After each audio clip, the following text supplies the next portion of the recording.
संयुक्त संघर्ष जिंदाबाद। अरे आवाज दो, अरे आवाज दो। धन्यवाद। नमस्कार सर, क्या नाम है आपका, कहाँ से आए हैं और क्या डिमांड है आपकी? मेरा नाम दीपक सिंगला है और मैं दिल्ली का ही रहने वाला हूँ और यहीं पे दिल्ली के अंदर रीजनल ऑफिस में कार्यरत हूँ। रीजनल ऑफिस किस चीज़ का ऑफिस है?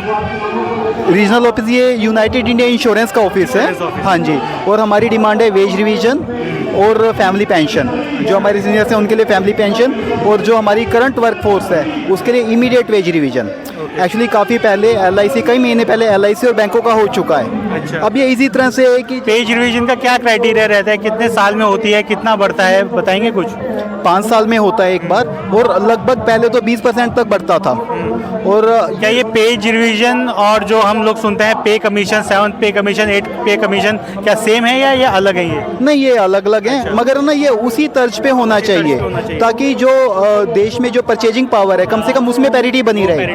वेज डिवीजन मांगने का मतलब ये नहीं है कि हमें ना एक्स्ट्रा मांग रहे हैं कुछ, हमें ना सम्मान से जीने का वही हक मांग रहे हैं कि हम उसी परचेजिंग पावर पे कम से कम अपनी फैमिली को लेके बढ़ सकें। औरों को मिल चुका है और वही आप अपने लिए मांग रहे हैं? बिल्कुल बिल्कुल, LIC और बैंकों को मिल चुके हैं और वही हम अपने लिए मांग रहे हैं। और ये सरकार की थोड़ी सी हठधर्मी है। मैं कहूँगा कि हम भी भारत माँ के बच्चे हैं, मोदी जी भी भारत माँ के बच्चे हैं। भारत माँ का एक बेटा अगर है ना दुखी है और संघर्षरत है तो भारत माँ भी प्रसन्न नहीं रह सकती।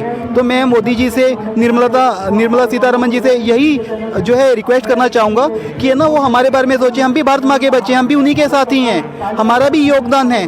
जब कोविड हुआ था तो हम भी एसेंशियल सर्विसेज में थे और हम भी अपने एक तरह से कफन ओढ़ के हाँ, और है ना हम लोग भी ऑफिसों में गए थे। हमारे कितने साथियों ने अपना उस वक्त अपना जीवन होम किया। मैं आपको नाम गिनवा सकता हूँ। एक हमारे यहाँ पे गिरीश भारद्वाज जी थे और थे, मैं आपको नाम से गिनवा सकता हूँ जिन लोगों ने कोविड में अपना जीवन होम किया।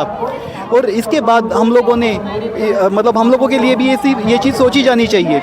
जैसे LIC और बैंकों को मिला इसी तरह से उसी तरह पे हमें भी मिलना चाहिए ताकि हमें ना कम से कम परचेजिंग पावर की पैरिटी बनी रह सके। उससे पहले क्या आपको LIC और बैंकिंग के साथ ही मिलता था या पहले कुछ और क्राइटेरिया था? लगभग साथ ही मिलता था, थोड़ा थोड़ा आगे पीछे मिल जाता था लेकिन लगभग साथ ही मिलता था। इतना डिले कभी नहीं हुआ कि LIC को 2022 में मिल गया और 3 साल बाद भी आपको नहीं मिला। हाँ, और दूसरा सिर्फ इतना डिले होता था, दूसरा आपस में ना ये भी नहीं रहता था कि उनको कुछ ज़्यादा मिल रहा है हमें कुछ कम मिल रहा है। अच्छा। अगर एक घटक को ज़्यादा मिल रहा है और दूसरे अंग को कम मिल रहा है, हम सभी गवर्नमेंट के अंग हैं, जबकि सेम काम है। हाँ, सेम काम है। और हमारे यहाँ पे तो अभी पेनिटेशन भी, GIC का तो पेनिटेशन भी बहुत कम है इंडिया में। आप है ना इस तरह से डिमोटिवेट कर रहे हैं एम्प्लॉइज़ को, तो कहाँ से पेनिटेशन होगा? तो और एक घटक को अगर ज़्यादा मिल रहा है, एक को कम मिल रहा है, तो इसका मतलब कि आप परचेजिंग पावर में इम्पैरिटी लेके आ रहे हैं। ठीक है, जिसकी वजह से कि कल को जो हम लोगों का जो एक तरह से जो हक है, हमारा जो परिवार को पालने का जो हमारा एक संघर्ष है, हम तो मतलब डिमोटिवेट ही होंगे। जबकि यहाँ पे इतना स्कोप है, GIC में भारत में इतना स्कोप है, सिर्फ 2% से 3% के बीच में पेनिट्रेशन है। अभी भी लोग हैं ना यहाँ पे, मतलब आप कितना भी काम कर लो, कितना भी स्कोप है। सेकंड, हमें अक्सर कहा जाता है कि हमें ना प्रॉफिट हम इतना नहीं कमा रहे, बट मेरा कहना है कि we are not profit making organisation. अगर हम प्रॉफिट मेकिंग ऑर्गेनाइजेशन है तो हमें वो बताया जाए।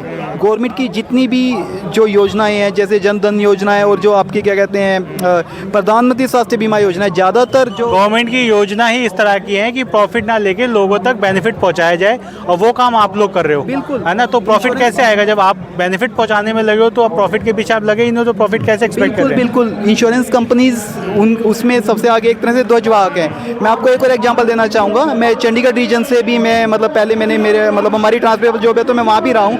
तो एक है ना जम्मू कश्मीर में बगलीहार प्रोजेक्ट है, it's a totally loss making project.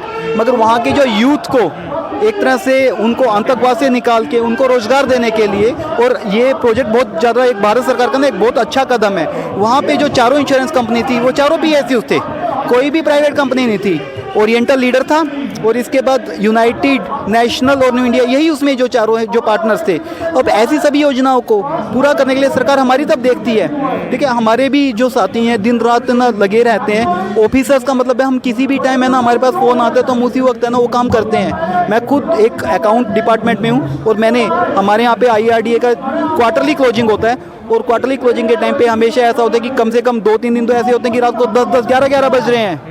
तो हम लोग काम करते हैं उसमें, घर पे लेके जाते हैं, घर पे काम करते हैं। घर पे सबने VPN ले रखा है, तो हम भी प्राइवेट की तरह से काम कर रहे हैं। तो हमारा भी इतना हक है कि कम से कम हम अपने बच्चों को, हम अपनी फैमिली को एक अच्छा भविष्य, एक अच्छा उनको जीवन दे सकें। और इसलिए हम LIC के तर्ज पे हम इक्वल जो है वेज डिवीजन मांग रहे हैं, जो कि जल्दी से जल्दी होना चाहिए।